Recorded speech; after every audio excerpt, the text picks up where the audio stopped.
مرنے کو بھی تیار ہیں کیونکہ ہماری بچوں کی زندگیوں کا سوال ہے. خان ہمارے بچوں کے لیے لڑ رہے, ہمیں خان نہیں کہتا, ہم خود آتے ہیں اور خان کے لیے ہم گولیاں کھانے کو بھی تیار ہیں. اتنا بہادر ہے تو آئے نا, الیکشن میں آئے, مقابلہ کرے. کیوں میدان سے بھاگ رہے ہیں یہ لوگ؟ کہ ہم نے تاریخ رقم کر دی ہے. السلام علیکم ناظرین, انسائیڈ پاکستان سے اسد فردوسی آپ سے مخاطب ہوں. ناظرین اکرام, اس وقت سابق وزیر اعظم عمران خان صاحب کی رہائش گاہ کے باہر میں موجود ہوں اور میرے ساتھ کثیر تعداد میں یہاں پہ خواتین موجود ہیں, کارکنان موجود ہیں.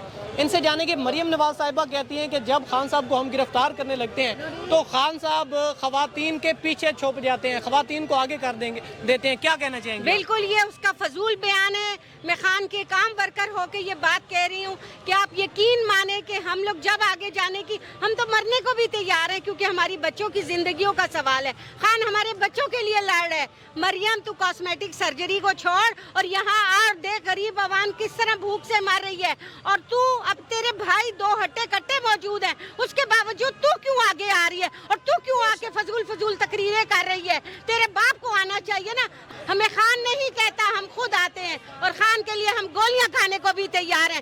ہمت ہے تو بھی آ کے ہمارے لوگوں میں دکھا. نواز صاحبہ نے کہا ہے کہ خان صاحب جو ہے نا وہ بزدل ہیں, ان کو اپنا میاں نواز شریف صاحب سے تھوڑی سی بہادری لے لینی چاہیے. کیا کہیں گے؟ بالکل مریم نواز سے کہو کہ تمہارا باپ تو بہت بہادر ہے, تبھی جو ہے 4 ہفتوں کو کہہ کے 4 سال سے لندن میں چھپا بیٹھے. اگر اتنا بہادر ہے تو آئے نا, الیکشن میں آئے, مقابلہ کرے. کیوں میدان سے بھاگ رہے ہیں یہ لوگ؟ پاکستان تحریک انصاف کے جو کارکنان ہیں ان کے بارے میں اور اس پارٹی کے بارے میں ایک مد قائم تھی, کہا جاتا تھا کہ یہ برگر پارٹی ہے, سوشل میڈیا کی پارٹی ہے. لیکن یہ جو پچھلے 30 گھنٹوں میں ہوا, 14 تاریخ کو جو ہوا, آپ لوگوں نے یہ ثابت کر دیا کہ یہ برگر بوائز نہیں ہے, یہ تو کسانوں کے بچے ہیں. کیا کہیں گی؟ دیکھیں, ہم نے تاریخ رقم کر دی ہے, ہم نے بتا دی ہے کہ خان صاحب ایک سچا لیڈر ہے اور کس طرح ان کی, جن کو یہ برگر بچے کہتے تھے, کس طرح انہوں نے مقابلہ کیے اور نہتے تھے.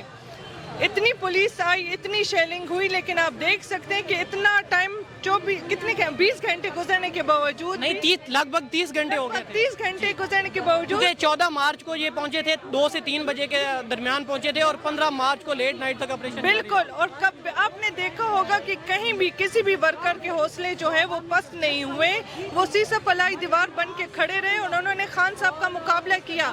آپ نے سب دیکھا ہوگا کہ مردوں کے ساتھ ساتھ خواتین بھی ان کے شانہ بشانہ کھڑی تھی اور خان صاحب کو حفاظت میں اپنا کردار ادا کر رہی.